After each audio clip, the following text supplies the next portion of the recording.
Hey guys, it's Adam from BizNexus, host of the BizNexus Roundup. It's our new podcast covering interesting conversations with interesting people from around the world of business acquisition and sale, which if you're familiar with the BizNexus brand, then you already know that's our wheelhouse. For our kickoff episode, I had the opportunity to sit down with Mike Vranjkovic from Empire Flippers.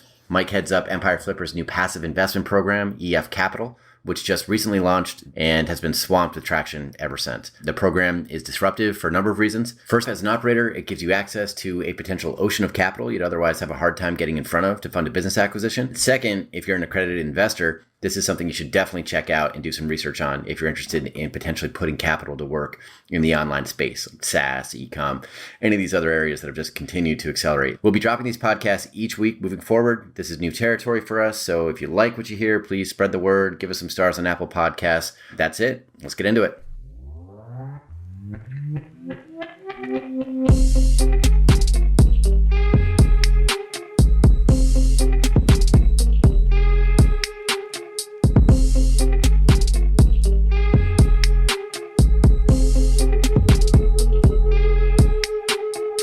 Disclaimer from the always present legal team. Podcast conversations don't necessarily reflect the views of BizNexus Incorporated. Everything you hear is informational news and updates from around the industry. We're not recommending any investments. We're not offering any investment advice. Be sure to do your own homework.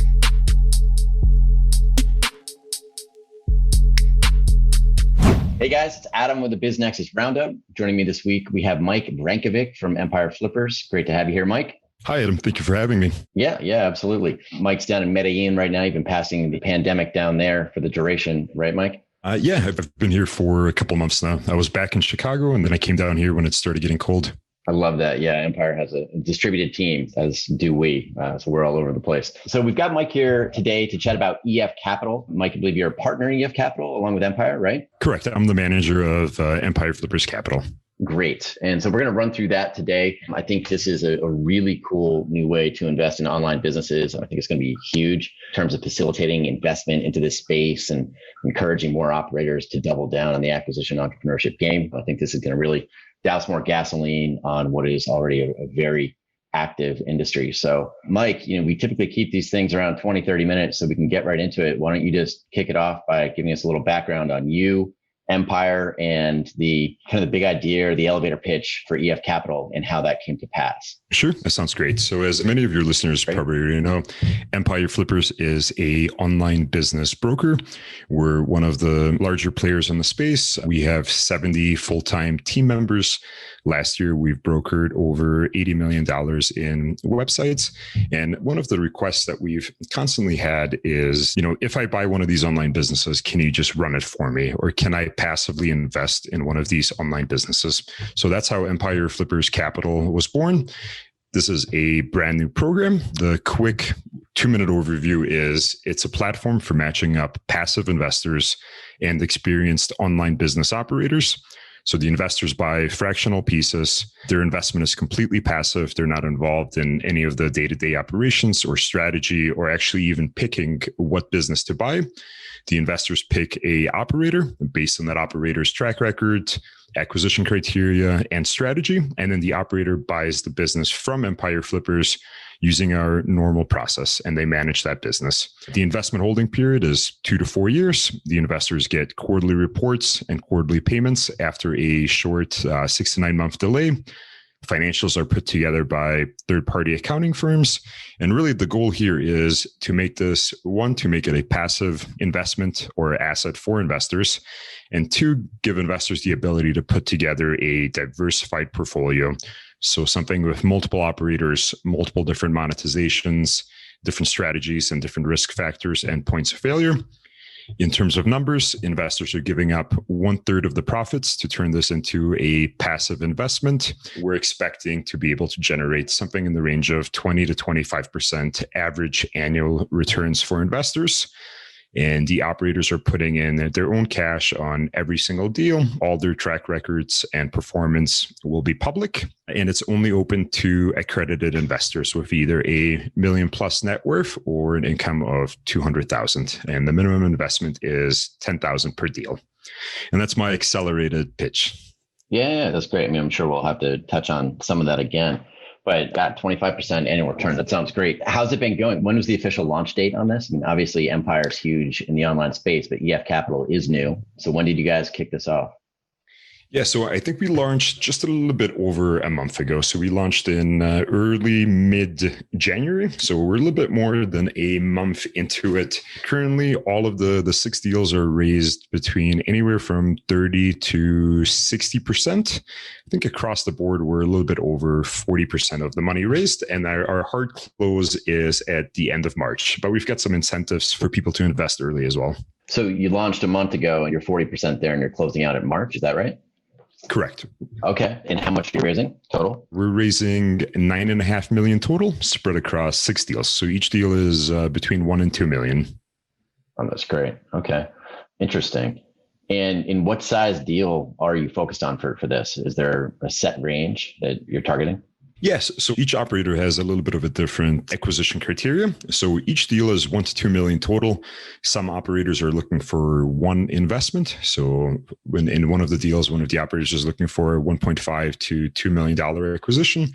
One of the other operators is looking for multiple investments to take more of a portfolio approach. So for example, he's raising 1 million and his ideal acquisition target is 250,000. So we really tried to put together a diversified basket of deals here to mitigate some of the risks. Yeah. And I'm interested in hearing more about how the operators choose those targets in relation to their background and what they've done. But I think it's a logical place to start off is the investor. So we can hop into that if you don't mind. It seems to me that this is going to be a real area of interest. There's a boatload of these investors who are interested in this space right now, but have zero experience with it. Yeah, I think everybody is looking to diversify out of the public markets right now. Today is February 22nd, 2021. I think anybody who's been sitting in an S&P index for the past 10 years has quadrupled their wealth. And everywhere you look, I think we've got highly suspect bubbles in a challenged economy. So on the surface, I think this represents a really great way to potentially park your capital in a new spot. So maybe you could tell us a little bit about just how that investment vehicle is structured for the investor. You said accredited investors. Is that the only qualification? And then you mentioned 10,000 is a limit. Is there a max? I mean, how much can you put in? What does the payout schedule look like? Just sure. Maybe talk to me like I'm an investor considering EF Capital and what that would look like for me and getting my money back. Yeah, so those are all great questions. So I would say, as an investor, you should only invest a small portion of your net worth into this. This is obviously a riskier investment. That's why the returns are higher compared to other investments. All the deals are separate legal entities. They're all Nevada LLCs. As an investor, you will be a owner of the LLC at your respective investment stake. And really the most important thing to remember here is that it's completely passive. So you don't have input on the strategy or on the operations or picking the business. Really the two problems that we're trying to solve is the specialized skill set. So you don't need to know how to run these online businesses in order to have exposure to them.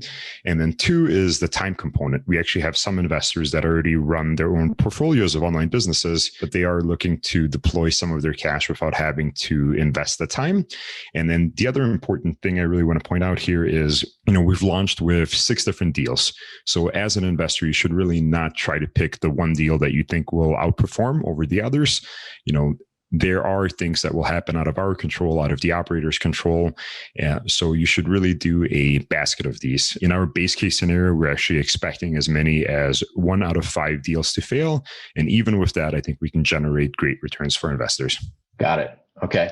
And so if I'm investing and I have no access to the operator, right? Mm-hmm. So what does that look like? I guess on the front end, do I see a resume? I mean, what information do I have about the operator and what they've done? And then on an ongoing basis, what do I see with my investment? Am I getting quarterly reports? Maybe you can talk a little bit about that, if you don't mind. Sure. So first of all, when you're picking what deal and what operator to invest in, each operator has a write-up.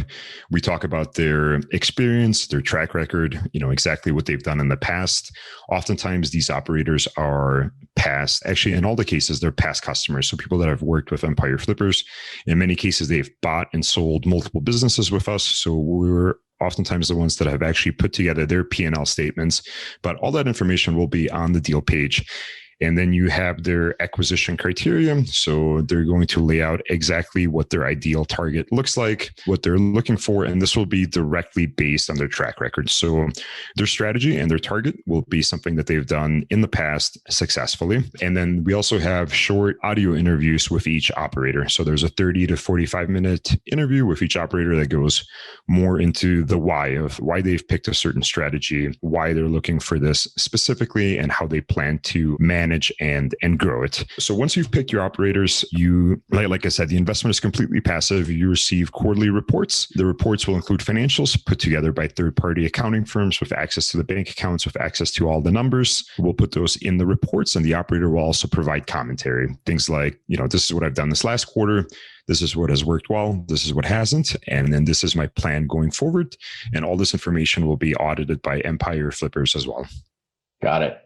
That's great. And so then in terms of the payout schedule, putting 10 grand in, when do I start to see some money and what does that look like? I mean, I know you have a profit share. What percentage of profits are the investors getting? And what does that payout schedule look like on an ongoing basis? Sure. So the delay on the first payment is 6 to 9 months. If you look at the individual deal pages, it'll actually explain if it's any longer or shorter.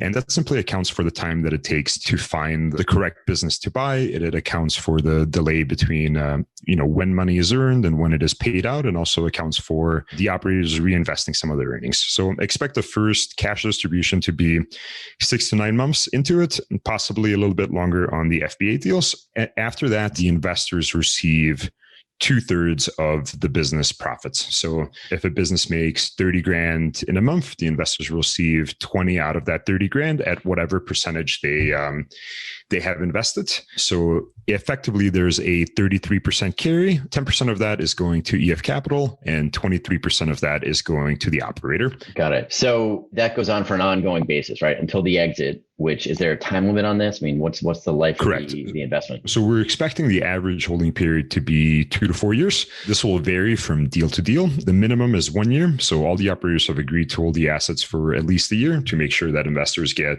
favorable tax treatment if there's a lot of growth. But we're leaving it up to the operator to decide when to sell the business. But we're expecting the average holding time to be about 3 years.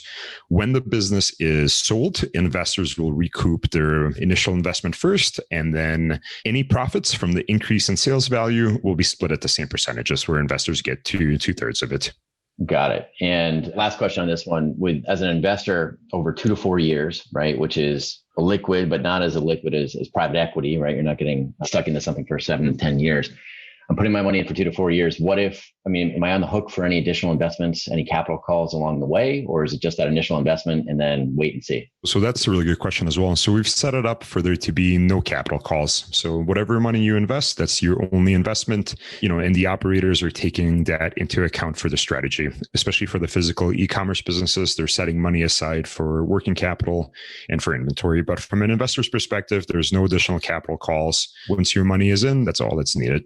Awesome. And so again, you have an ocean of investors out there who are interested in this space, but who have a little experience or just don't have the time or inclination to go in and operate something on their own. So this is providing real access to qualified operators to make this kind of a potential investment passively for the investor, which is correct. Which is great. Okay. Let's move over to the operator. So we're about halfway through. We can talk about the operator just as long as we did about the investor if you go with that. If you don't mind just touching on that piece, kind of who qualifies. And I'm particularly interested in what kind of experience. I know you're doing 6 deals now, so you probably have a backlog of operators who are applying for this. I imagine that's how we do. Increase. Yeah, you're going to have your hands full on that one. So in terms of qualifying the operators, do you have to have a previous fund under your belt or previous exit? Talk to me about the operator and who they are.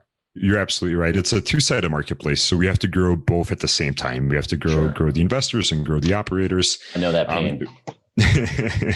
So the two things that we really focused for this first round was, one, finding the absolute best operators we could, and 2, trying to line up everyone's incentives. So one thing I should mention about the operators, what we're really looking for is an operator that wants to do one deal, build up a good track record. All the track records will be public, do a second deal, and get to the point where they're doing multiple deals with us every year. So this way, the operators are heavily incentivized to maximize investor returns in order to build up the best track record possible. So all of our current operators and hopefully all of our future operators will be in this for the long term. So the ideal operator is somebody that has either built a business from scratch and sold it. The sold part is not necessarily required. So they need to have experience managing and growing a business that's going to be identical to their strategy for EF Capital. So for example, if they've built a FBA business from scratch and have run it for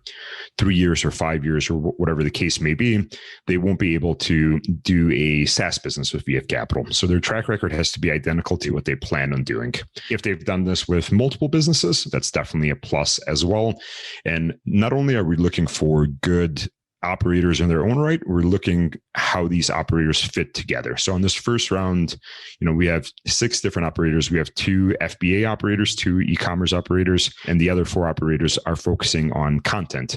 But even in those categories, they all fit together nicely with different strategies. So if an investor came in and did, all the deals, they would have a nice diversified portfolio to start.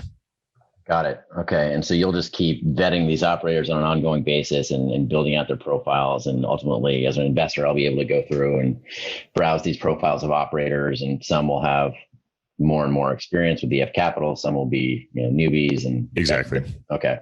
And any plans to, well, maybe I'm getting ahead of myself here, but if you're a first time operator, obviously you're on your first 6 deals here, but on an ongoing basis, if you have operators who have success, will you jigger around that compensation model for them potentially? Yeah, absolutely. I mean, we'll have to see how it goes, but our plan is to reduce the required capital contribution from the operator as they do more deals. So we always want the operator to have skin in the game. So on these first deals, they're putting in 7% of the cash, and they're effectively getting 30% of the profits. Because of their 23% carry, they get 30% total of the profits. So they're getting about 4.5x leverage.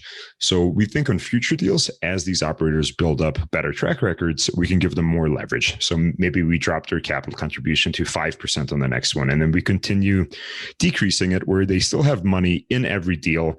But if they've done multiple deals and all these track records continue to be public, it just helps them scale a little bit faster. And I think it makes the cash contribution as skin in the game less important. So that's our goal. Our goal is to give them more leverage in the future. We're also open to more creative terms in the future. Like maybe we have a very specific strategy where it makes sense to have a different type of structure, but probably getting too far ahead on that one. Yeah, sure. We can do a follow-up, definitely. But okay, so that current deal, if I'm an operator, so for anybody who's interested, listening to this, who's interested in being an operator, the deal is, if you're looking at $1 million deal, for example, you said 7% cash, right?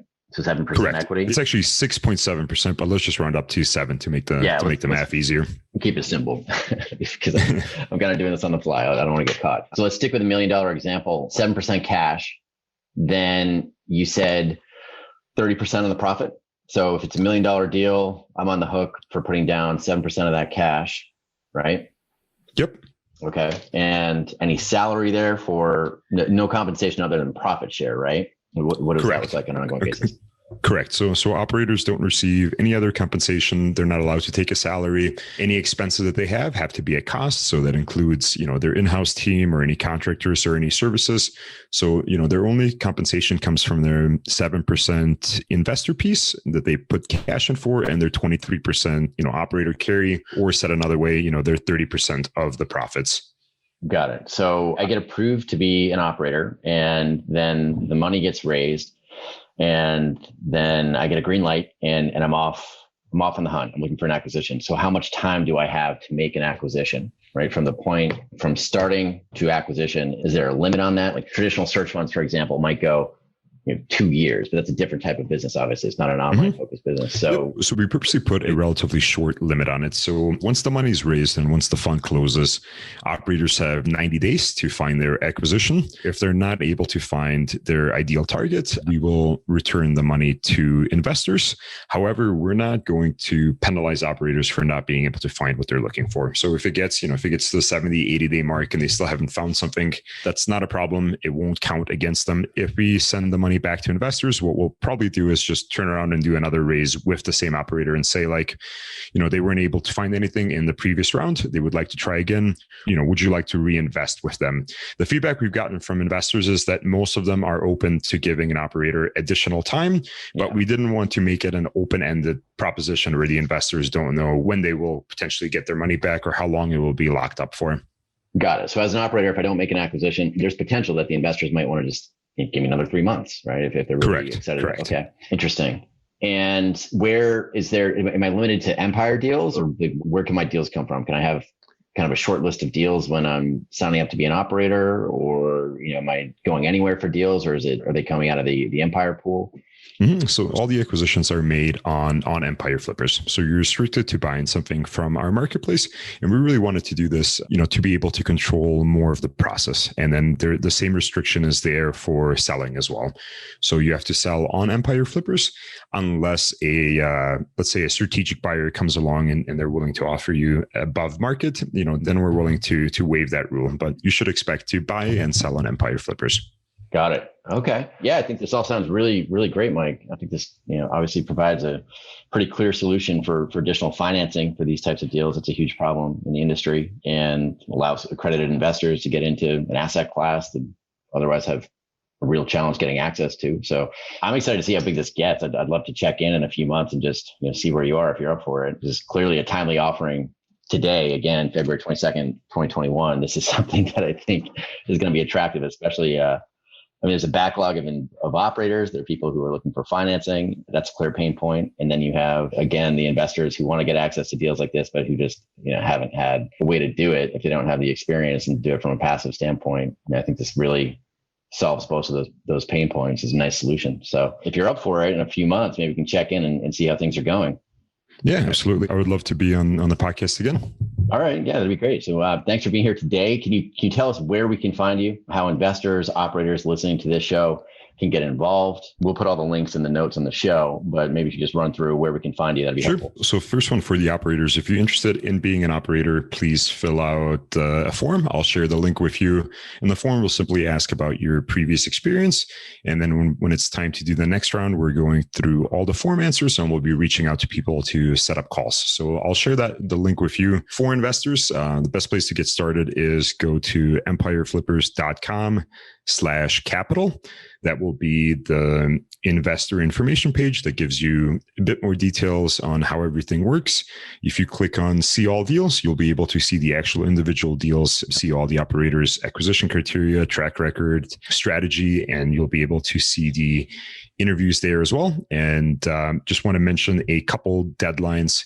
When is the podcast being published? Well, again, we're in our first 5 here. So we're really just starting out the BizNexus Roundup, but we'll have this going live first couple weeks of March. It'll be out there in okay. Atlanta. Awesome.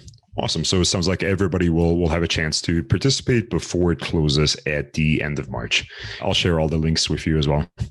Great. All right. Well, thanks again, Mike. I think, again, we'll have all that info for you guys in the show notes, but thanks for listening to the BizNexus Roundup. That's going to do it for this show. Look forward to the next one, and we'll see you all there. Thanks again for coming, Mike. All right. Thanks, Adam. Bye-bye. All right. Bye now.